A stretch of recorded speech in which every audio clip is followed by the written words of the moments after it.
I am a free speech absolutist, but this is an opinion I've evolved over time, so I'm actually going to start this video off by making fun of it. I'm going to wrap up this video with a phrase that most logical people can get behind. I mentioned it earlier in the video, and that is, it's either all okay or none of it's okay. So as a logical person, I think this is actually an incredibly dumb thing to say, and there are three main issues with it in my view. Firstly, why just accept this premise that speech is fundamentally different from actions? Because we all recognize that actions can be varying levels of good. No one would say it's either okay to commit armed robbery or nothing's okay, so why should we accept that logic in the case of speech? Secondly, no one actually does think this about speech. I'm sure there is something I could have said at the start of this video that would make you go, hey, that's not okay. It's worth noting iDubbbz here isn't talking about whether something should be illegal. When he talks about things being okay, he's talking about whether we should cast moral judgment on the people who say them. iDubbbz in the past has repeatedly used the N-word in his video,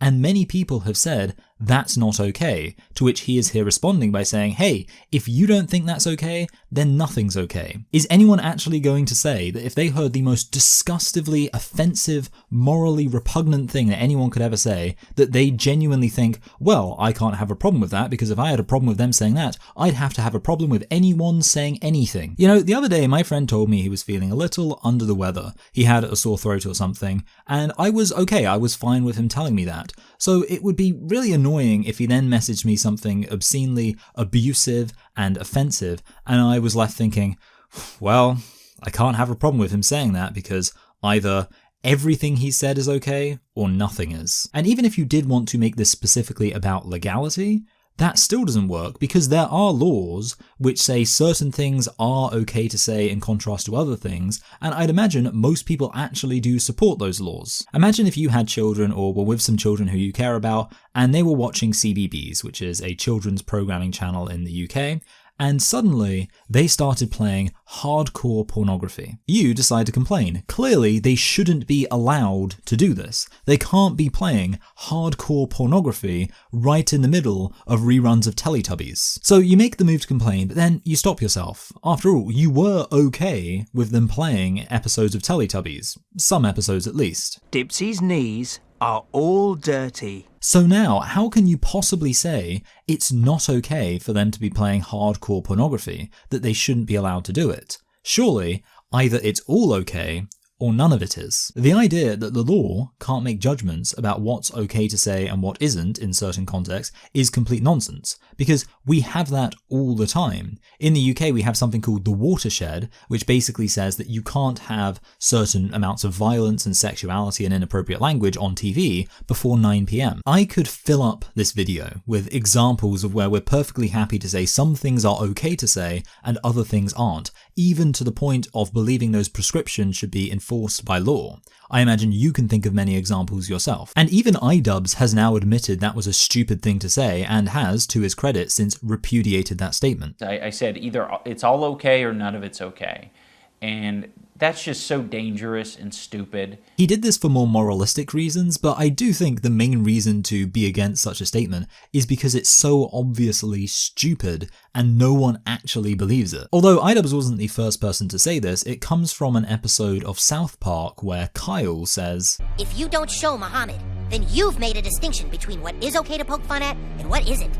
Either it's all okay or none of it is. Again, this is stupid for all the reasons I've already laid out. Okay, so we can't make distinctions about what's okay to make a joke about and what isn't? Alright, then walk up to some newly grieving parents and make fun of their dead child and see how many people think they're not allowed to say that isn't okay. And as for legality, well, the watershed applies there too. On British TV, before 9 PM, it's not okay to make certain jokes if they're overly sexual or contain lots of rude language. But does that mean that because the BBC is saying, well, we can't make certain jokes before 9 PM, therefore they're not allowed to make any jokes? Are there just no jokes at all that are allowed before 9 PM? The original context here is that the network is refusing to air an episode of Family Guy that portrays Muhammad, so the TV network example is very relevant here. Now, I think that broadcasting images of Muhammad is something that TV networks should be allowed to do, but I'm not a moron, so I'm not going to say, well, you have to broadcast images of Muhammad, because if you don't broadcast images of Muhammad, then you won't be able to broadcast anything. Pulling an episode because somebody is offended starts a chain reaction. You'll have to pull more and more episodes until the show goes off the air completely. The logic of the episode expects us to accept that if Family Guy doesn't contain this image of Muhammad, then it will eventually be forced to go off air because it will start a landslide of people complaining until they're not allowed to make jokes about anything or show anything on TV at all.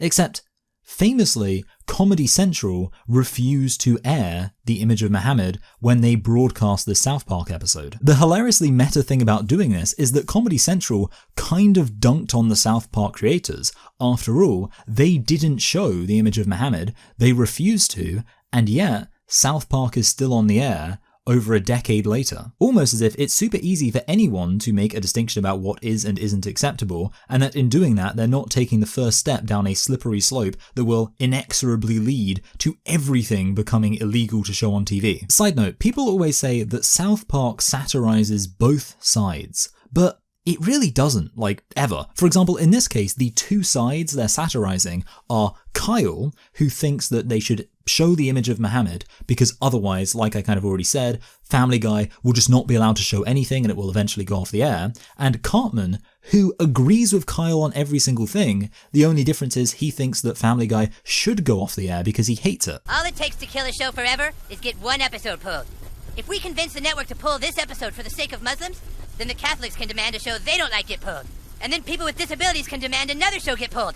And so on, until Family Guy is no more. The Simpsons did a much better free speech episode. Marge vs. Itchy and Scratchy actually shows both sides as having legitimate points, and it's Marge, our main character, who's the one campaigning for more censorship. Also, considering the big debate is about this incredibly bloody TV show that is available on children's programming, I, and I imagine many other people, would say there should be limits on that kind of stuff. I gave hardcore pornography in children's programming as an example of where everyone, every sane person, thinks there should be limits. Well, I can also say that I don't think it would be appropriate for them to run the movie Saw or Hostel in the middle of reruns of Teletubbies. The thing is, even my beloved Simpsons lets me down by ending the episode with this same stupid argument. How can you be for one form of freedom of expression like a big naked friend over there and be against another form like Itchy and Scratchy? Good question. Well, I guess I can't. What do you mean? How can I be against one form of expression but in favour of another? I don't know how to answer that because it's such a stupid question. I'm against screaming racial slurs at children, but I'm not against reading them nursery rhymes. There are huge gulfs between what is and isn't acceptable in all sorts of contexts. The reason I need to go so hard against this argument is because it offends me. I am a free speech absolutist, but it is an incredibly stupid argument for free speech absolutism to claim that literally all forms of expression are basically the same and we can't make any meaningful judgments to distinguish between them. You can absolutely think that my videos should be on the internet, but pornography shouldn't. You can think that it is okay to make rational criticisms of trans identity, but it's not okay to scream transphobic slurs at people. I'm never going to say we should allow Nazis to speak, because, logically, if we don't let Nazis speak, then none of us should be allowed to speak either. I have a little bit more respect for my beliefs than that. My beliefs aren't Nazi beliefs. You absolutely can make a distinction between them. If you think that expressing Nazi beliefs should be illegal, I don't agree with that, but I'm not going to claim the reason I disagree with it is because logically, if you're going to ban Nazi beliefs, you also have to ban my beliefs as well. So yeah, if you agree with me and are a free speech absolutist, that's fine. But if you're saying that because you genuinely think that it's impossible to distinguish between your beliefs and the worst beliefs imaginable, have some self-respect, or maybe get some better beliefs. What you've hopefully worked out by now is that my pro-free speech stance isn't some cringe virtue signaling thing where I believe that absolute free speech is the most important, noble goal to which a society can aspire. That quote, "I may disagree with what you say, but I'll defend to the death your right to say it," is the most insincere and, if sincere, stupid statement you could possibly make. There are a lot of things I agree with that I wouldn't die for your right to say. I think the Lord of the Rings movies are really good.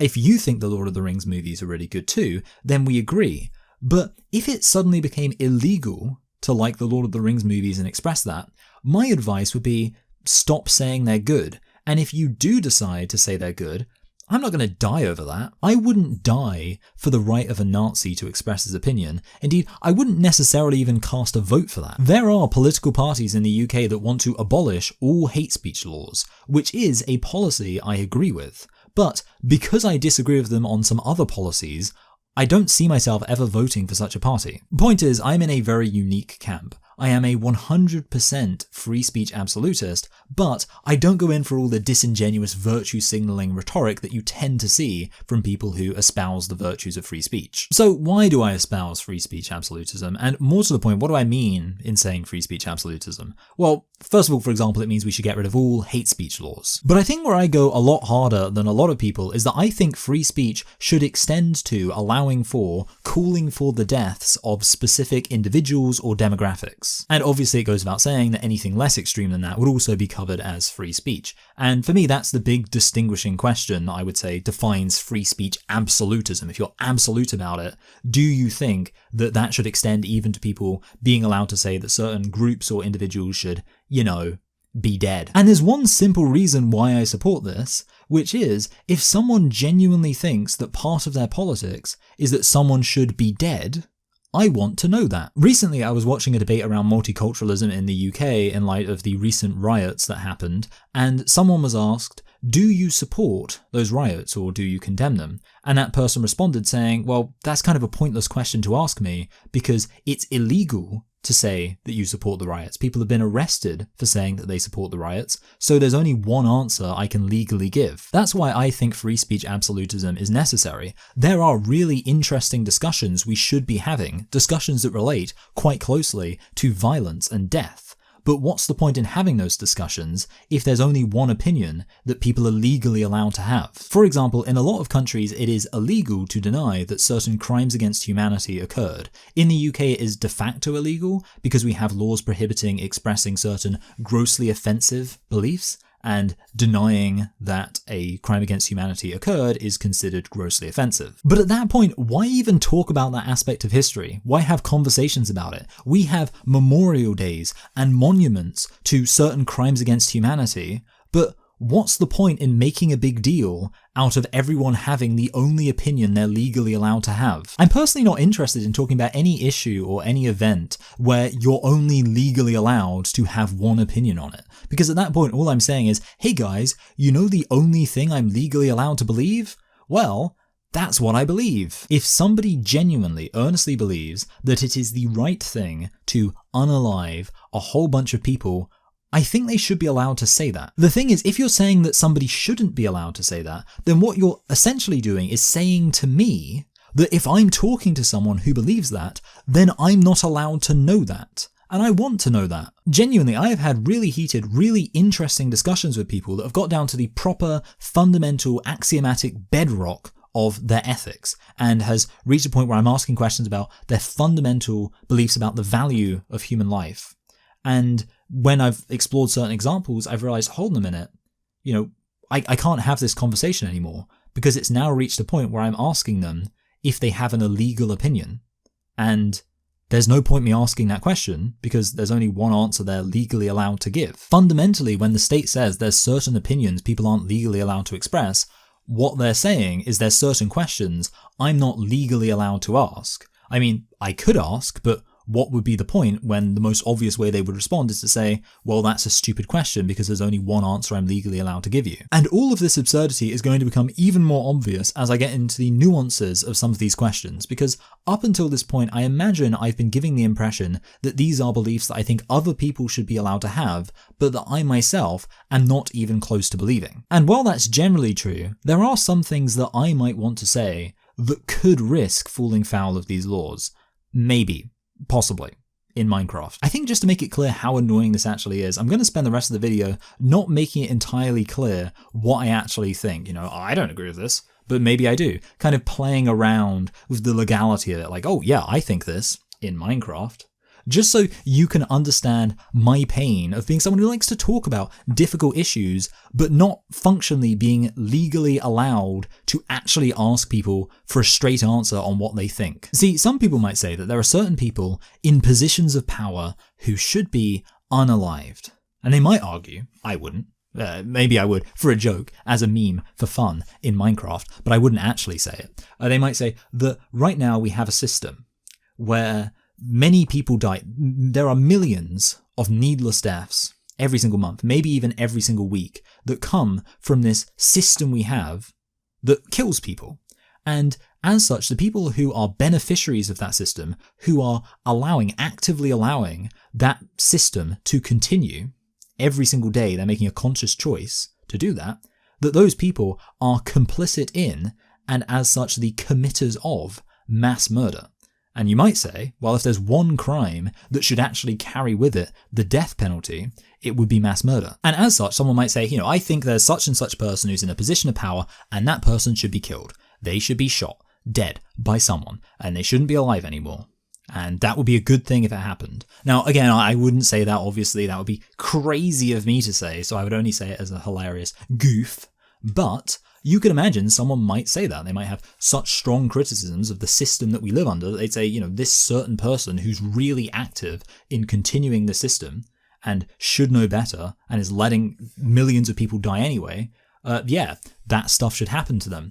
And I guess, obviously, that would be calling for the deaths of a specific person or maybe a group of people, and that would be illegal, right? Let's kiss goodbye to demonetization entirely and talk about terrorism, specifically that time when an imperialist power occupied a foreign land and the people who were living there resisted it, even engaging in acts of indiscriminate violence against civilian populations. I think you all know what I'm talking about. I don't really need to say it, but I'll just say it for the record. Of course, I'm talking about Ireland. The first time I began to move in favour of free speech absolutism was when leader of the opposition, Jeremy Corbyn, said that the IRA brought the British government to the negotiating table. And a lot of people got really mad about this because peace in Northern Ireland is a good thing, and the IRA were terrorists. So is Jeremy Corbyn saying that terrorism is the reason why a good thing happened? Well, who cares? Everyone was moralizing this issue, but it's not a moral statement. He's just making a statement of fact. He's saying that he thinks the reason why the British government decided to negotiate peace was in part because of that terrorism. Now, you might disagree with it, but if that's what he actually believes, shouldn't that just obviously be what he's allowed to say? Imagine if there was someone dumping sewage in a playground, and everyone had a big problem with this person doing this, until I decided to jump in like a hero and kidnap their puppy and torture it. And then that person said, well, I don't want my puppy to be tortured, so I guess I'll stop dumping sewage in a playground. Everyone would just need to accept that it would be accurate to say puppy torture is the reason that person stopped doing that bad thing, and just get over it. Now, yeah, we can have a discussion about the causes for something. That's always going to be an interesting discussion to have and unpack all the nuances there. But that's going to be a lot more irritating and a lot more pointless if you have to have that discussion while reaching certain conclusions are actually going to be illegal for you to reach. Speaking of terrorism, let's move on to something a bit more current. That's right, I'm talking about the Middle East, that illegal occupation of Arab land that led to the deaths of hundreds of thousands of men, women, and children, innocent, and also a terrorist insurgency as a resistance to that occupation. That's right, I'm talking about the invasion of Iraq. After the UK illegally invaded a country we had no business invading, and Tony Blair directly murdered thousands of innocent Iraqi civilians, some people decided to do some terrorism in the UK. So again, you can see how that's kind of an example where having an honest discussion about the morality there that could be open to people who maybe have some slightly more hardcore beliefs about what the righteous retribution for an illegal, murderous invasion of a country might actually look like, would be an impossible discussion to have. A discussion that would just have so many legal pitfalls because people just aren't allowed to have certain opinions. And I guess I've set myself up to talk about the even more current situation involving the occupation of a Muslim country, an organization which was born out of a resistance to an occupation and is now the governing party of this area, and is considered by many countries to actually be a terrorist organization. I've put off talking about it for a while, but I can't ignore it considering even still it makes the news to this day. That's right, I'm talking about the Taliban. In one of my videos shortly after the Taliban liberation of Afghanistan, I described Afghanistan as having been liberated by the Taliban. I still describe Afghanistan as having been liberated in August 2021 because That's what happened. I don't know, if the Taliban were in charge of the country for years, and then a foreign country invaded, in fact, a whole coalition of foreign countries invaded, and they invested resources and money and lives and time and effort into trying to bring about some sort of fundamental change in that country that was externally imposed from without. And then literally, as soon as these foreign powers ease off, the government that they set up immediately falls. And immediately, the Taliban takes over and things go back to exactly as they were before this foreign invasion. I think it's fair to say the Taliban are the legitimate government of Afghanistan. Stop me if I'm making too much sense, but in the UK right now we have the Labour Party. Now imagine if there was a foreign country that didn't like the Labour Party, so they invaded the UK and they put huge amounts of effort and killed a whole load of people to try to make sure they'd wiped out and destroyed the Labour Party. And then, literally as soon as they left, the Labour Party immediately came back into power. I think it would be fair to say that the Labour Party would be the legitimate government of the UK in that situation. But I don't know, did I just break the law there? Because the Taliban is a proscribed terrorist organisation in the UK, and it is illegal to express moral support or approval for such an organisation. So, I mean, saying that they're the legitimate government of Afghanistan and were the liberators of the country from an unjust foreign occupation is kind of like moral support or approval. But don't worry everyone, because I didn't break the law, because everything I just said there, it was all a funny goof, it was a joke. I bet I had you going for a moment, but I was kidding. Everything I said was just a joke. Don't worry, I didn't break the law. Are you penning out a little comment that you've really thought through about how actually it doesn't make sense to say that the Taliban liberated Afghanistan? Well, guess what? Delete it. There's no point posting it. It's pointless as a thing to post because legally we're not allowed to actually have that conversation. Or we can have that conversation, but it will be pointless when only one side of that conversation is actually legally allowed to be expressed. Anyway, I do actually want to talk about the current humanitarian crisis, you know, the thing that is killing hundreds of people every single month, and there is a genuine question about what form the resistance to it can take, considering that there is actually a death toll involved. I realize that I've kind of been making a little bit of a joke so far about sounding like I'm going to be talking about this thing. You're, obviously all very much aware of this, and it's kind of like, I imagine, at the forefront of your mind, but I've been like building up to it and then suddenly pulling the rug out from underneath you and talking about something else. But I am actually going to talk about it now. Climate change. For context here, I want to play this clip from the video Vorsh is Unironically Evil. There's a term called stochastic terrorism. Has anyone ever heard the stories of back when environmental terrorism was a little bit more popular than it is today? Funny, because it should, if there was ever a time for it to be popular, it would be today. If the chainsaw ever hit that stake, the belt of the chainsaw is designed to cut through wood, not steel. The belt would break, meaning that the chainsaw, spinning very, very quickly, would send a belt laced with razor-sharp spikes flying out in any direction, damaging equipment, and if there was a person nearby, very likely them. People were injured and sometimes killed from this practice. I'm not taking a stance on this right now. I am personally not in favor of the idea of stochastic terrorism against like loggers or whatever. I don't think that's a particularly effective way of making the world a better place. Though I can't really blame the motive. Imagine explaining stochastic terrorism to your audience and then pausing your explanation to engage in stochastic terrorism. Twice.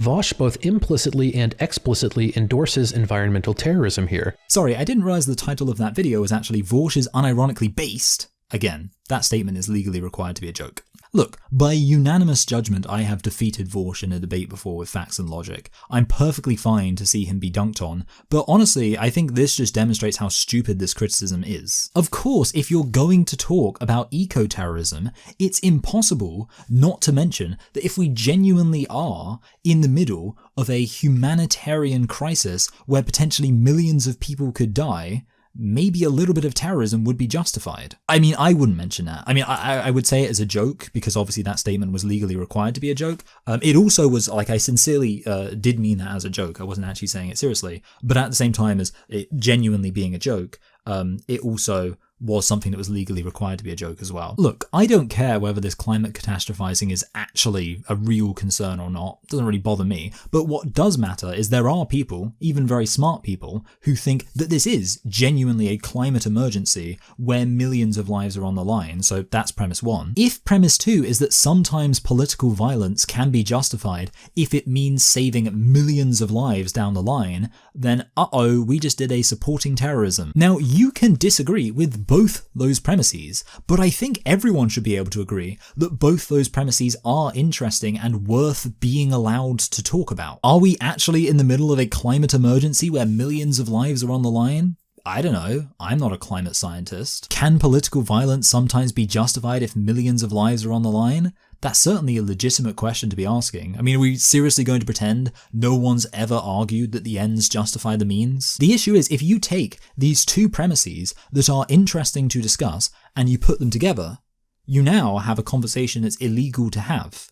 Because if you decide that premise 1 is true and premise 2 is true, then you have just presented a moral justification for eco-terrorism. And it is illegal in the UK to morally defend and express support for terrorism. So even though you've just had two really interesting, worthwhile discussions to have, you've actually arrived, potentially, or you're risking arriving at a conclusion that would be illegal, which means you can't really have the discussions at all. You can't have a discussion if potentially the conclusion of that discussion would be an illegal belief that you're not allowed to hold to. Honestly, this whole idea of stochastic terrorism is really stupid. It's very obviously Orwellian newspeak that is intended to stop people having a discussion by arguing that words can be violence. I've literally seen people say that J.K. Rowling is a stochastic terrorist because someone might read her criticisms of trans ideology and then go out and do a terrorism. To me, all this concern about supporting terrorism is stupid. I've previously said one reason I support free speech is because if you believe something, I genuinely want to know that you believe that thing.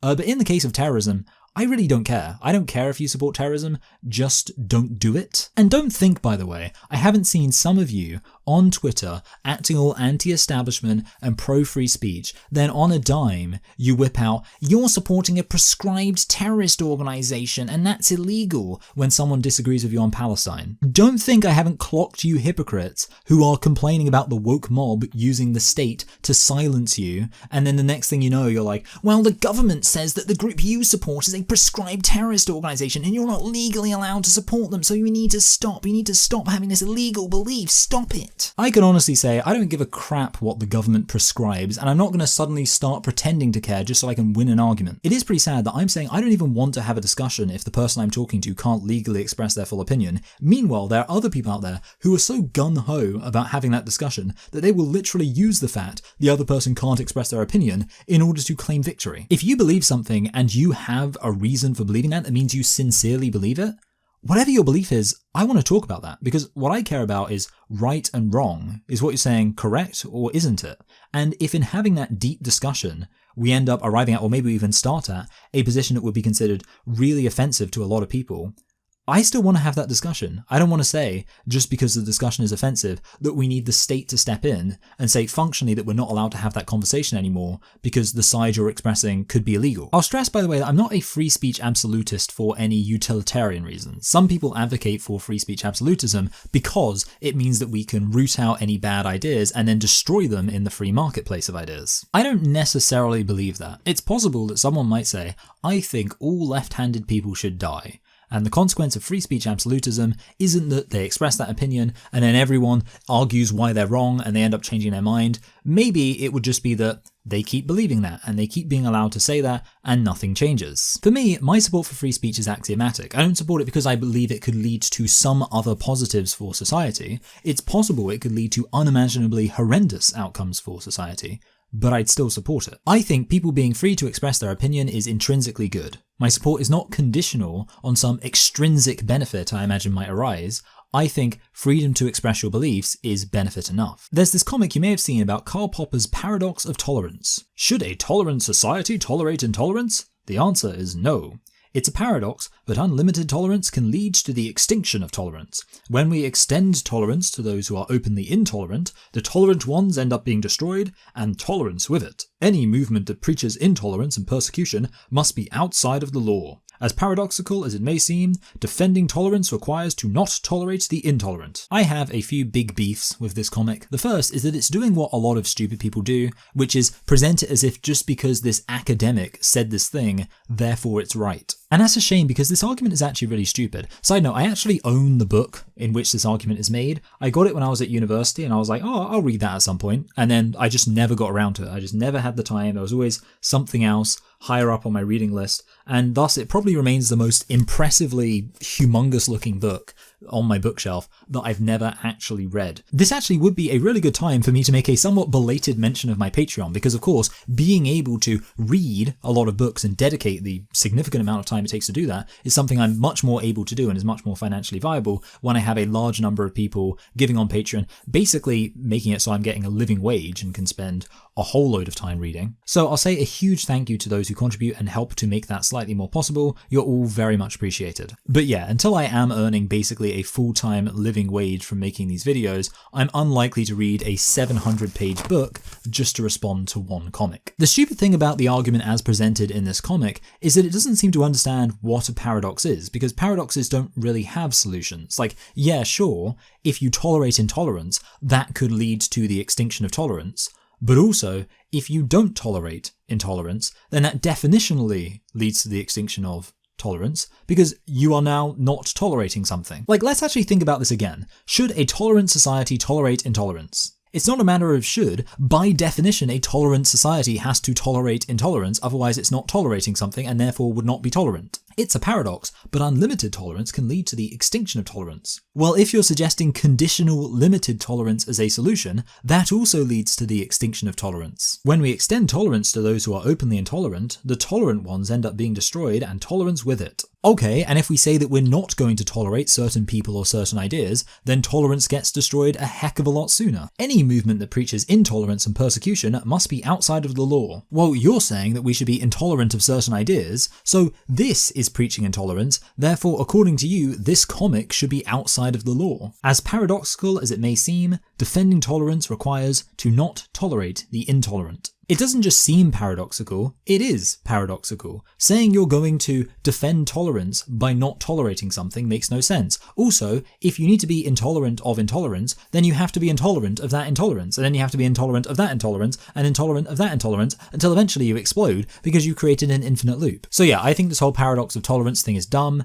and I also think it's stupid to suggest that there is a solution to this paradox, because that's not how paradoxes work. And on that note, let's address the big issue. What if, like I'm saying, people have the freedom to express these views, and somebody expresses the view that a certain group of people should die, and then because they express that view becomes proliferated until everyone thinks that this group should die, and then that group is actually killed by a large number of people. What's my solution to that problem? Well, I'm sorry, but I genuinely think there isn't a solution. If you're telling me that somebody just being able to say, hey, we should go kill this group of people, if that would lead to a significant number of people being like, yeah, okay, yeah, let's go do it, let's go kill them, then that says something about humanity which I don't think can be solved. Imagine if you met someone on the street and, you were getting along with them, and then they said, of course, if someone told me to kill you, I would do it in an instant. Would you think it was a solution to that problem if someone said, well, don't worry, we'll just make it so it's illegal for someone to tell them to kill you? Because in my view, that situation would have no solution. That's just an inexorably horrible situation, and I guess the only thing left to do is just give up on humanity. Like, if you actually think we need to ban people from talking about killing people because that's the only way to stop people from killing each other, I genuinely don't understand why you have any interest in the continued existence of human civilization, because that reality would present a pretty bleak image of us. Now, I'm happy to say I actually don't think that this vision of humanity is accurate. I think people can hear the statement, we should kill Group X, without then killing Group X. The real reason why people engage in violent persecution of each other is almost always because there are certain aspects of society that are just crap. And this is my other big issue with banning speech that calls for acts of violence. The only reason people actually commit acts of violence against each other is because there are huge societal problems. So by banning the speech, you're kind of just paving over those problems. If we actually solve the big economic and societal problems in society right now, which we could really easily, we wouldn't have to ban people from talking about hating each other or wanting to enact violence against each other because they wouldn't want to do it. So in saying we should ban the speech calling for these acts of violence, you're kind of just willfully choosing to not do the other solution, which would be to fix the problems that make people so angry they want to engage in this violence in the first place. I could almost go so far as to say that if you want to ban hate speech, that suggests to me you don't actually want to improve society, because all banning hate speech does is allow all of the terrible aspects of society to continue that way, while only suppressing the more conspicuous, offensive manifestations of how people will begin to behave in a society that is systemically terrible. And if I was to make one singular argument for why we should have free speech absolutism, it would be that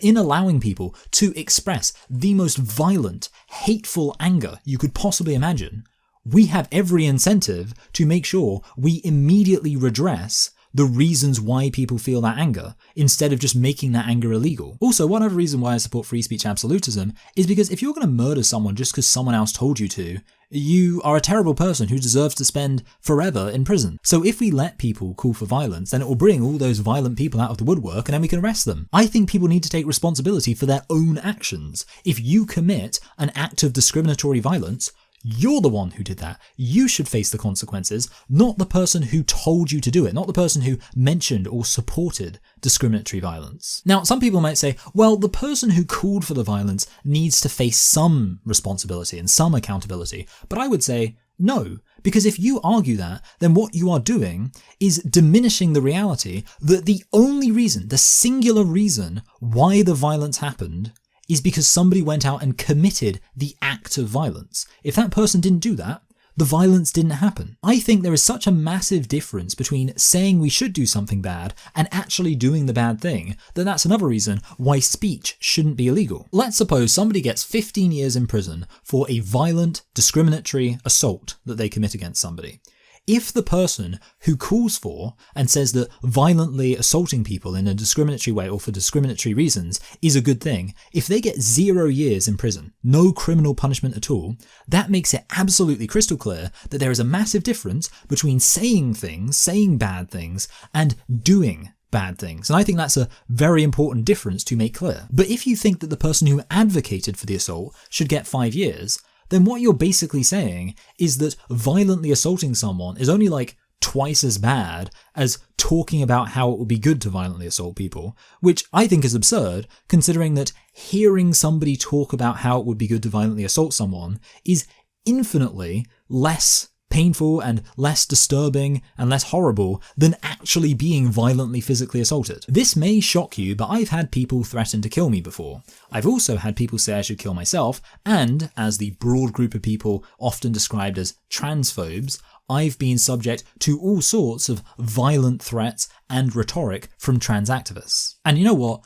I don't really care. I mean, in an absolute sense, it's a pretty horrible thing to do, but in the grand schemes, relative to all of the other bad things that could happen, I really don't care about a few people spreading violent rhetoric. And certainly, what would be much worse, inexpressively, massively worse, would be if someone actually went out and engaged in this violence, went out and actually started assaulting people, went out and actually started murdering people. Like, that would be so much worse, and I don't understand how anyone can fully appreciate how much worse it is if they're thinking that talking about this violence and advocating for it with your words should carry with it any sort of criminal penalty at all, as if the two things are even in the same league. Anyway, I was planning on talking about some exceptions, and I will, but I'm going to try and wrap it up very quickly so that this absurdly long video isn't even more absurdly long. So yeah, obviously don't shout fire in a crowded movie theater. Don't do anything where the predictable response from a rational person to whatever you've said would be causing some sort of material harm. A normal person would react to the announcement that there's a fire by panicking a bit and leaving the premises.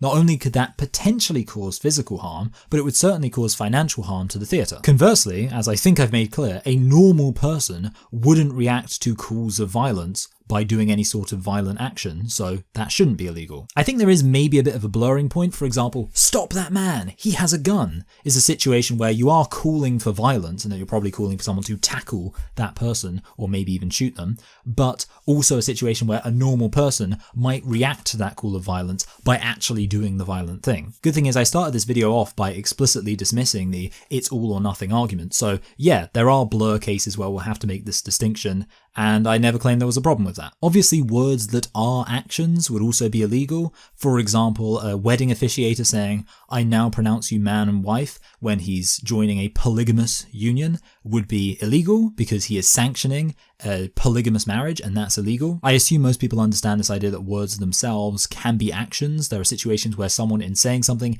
isn't just expressing a sentiment, but is actually doing a thing. The obvious example that warrants an explicit mention would be hiring a hitman. If someone just says, "I think this person should be killed, and it would be good if someone killed this person," that's not a nice thing to say, but it is expressing a sentiment, and as such I think the person should be allowed to say it. But calling a hitman and saying, "I will give you a specific amount of money if you kill this specific person," that's not just expressing a sentiment. In fact, it's not expressing a sentiment at all.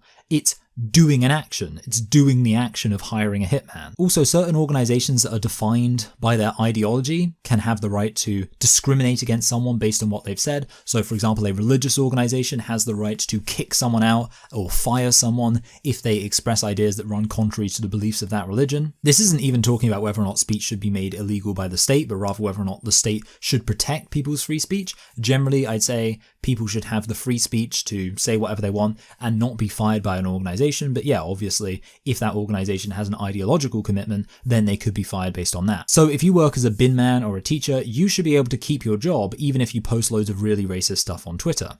But you shouldn't be allowed to keep your job if you work for an anti-racism organization. Similar to this would be the issue of social media. Obviously, there's a bit of a joke about the fact that right-wingers tend to be big fans of corporations and, them having private property, but they then get mad when they get banned for hate speech by private companies. Having said that, this accusation of hypocrisy can be inverted because there's lots of left-wingers who are anti-private corporations, but then they revel when right-wingers get banned by corporations. I do think that social media platforms should kind of be publicly owned such that people get the same protections that they would generally get from the state in society in general. The reason I say this is because at this point, a lot of these social media platforms are basically one of the primary extensions of how society works and how people communicate and express themselves. I'm not comfortable with the idea of private corporations having a huge amount of control over discourse, such that they're able to ban all the ideas they disagree with and encourage and promote all the ideas that they agree with. Final point would be slander. The UK has very strict libel laws, meaning it's very easy to sue someone if they say something inaccurate or insulting about you. I'll state my pretty definitive opinion on this issue.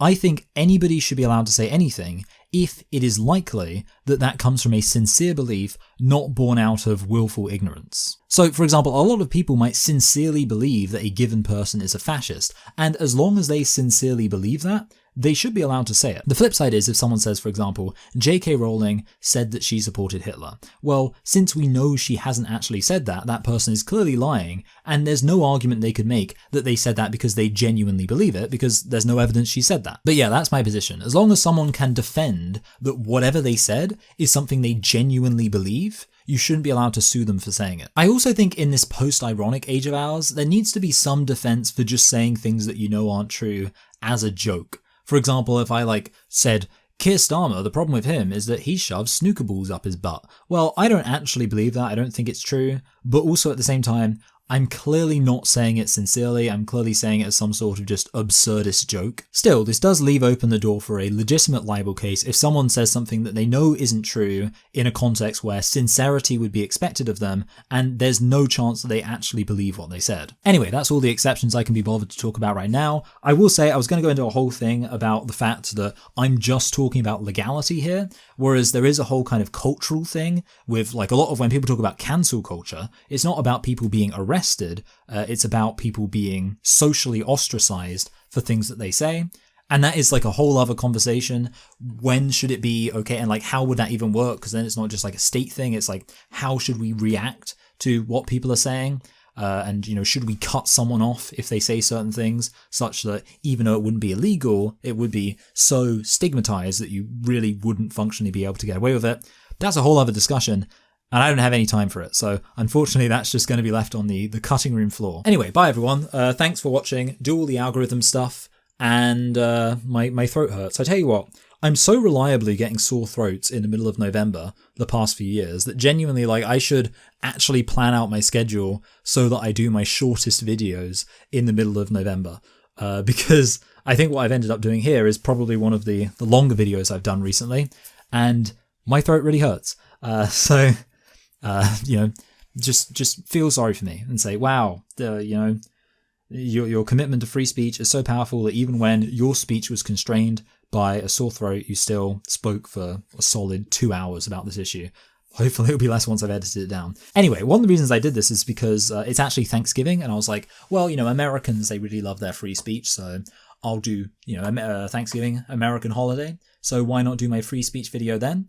I am actually in America as this goes up because I'm spending Thanksgiving with my in-laws who are American, and with that said, I actually worked out, the last time I was like, I don't know if I'll have a clip to show you from Patreon. Well, I will have a clip to show you from Patreon because basically this week that this went up, I didn't do a Patreon, but there's a slight stagger where I do my Patreon. I'm always showing last week's Patreon, which I guess makes sense, obviously. So this is last week's Patreon, but there will be no Patreon this week. So just be aware of that because I'm in America. Still, yeah, here's the clip. Regarding a trans kid is an unsupportive parent, right? They're forcing their kid to not be trans. They're forcing their kid to wear boy clothes because they were born male. They're forcing... Okay, mentioning clothes, which obviously shows there's like a bit of an issue here. Because that's the problem, right? We're saying you're forcing your kid to not be trans. Well, what does it actually mean to force your kid to not be trans? It just means telling them, like, it essentially just means disagreeing with them, right? Because in terms of actions, you can say you can basically do anything you want to do. Obviously, the only exception would be, you can't join the girls' class for things. But, you can be gender non-conforming in whatever way you want. You just can't claim that that makes you something other than what you are. Anyways, like I say, no Patreon this week, so you won't have that as something to enjoy. But starting next week, it'll be back. So good, and that's a reason to sign up for as little as $1 a month. I will see you all next week when I'll be back in the UK in a Christmas jumper. Bye.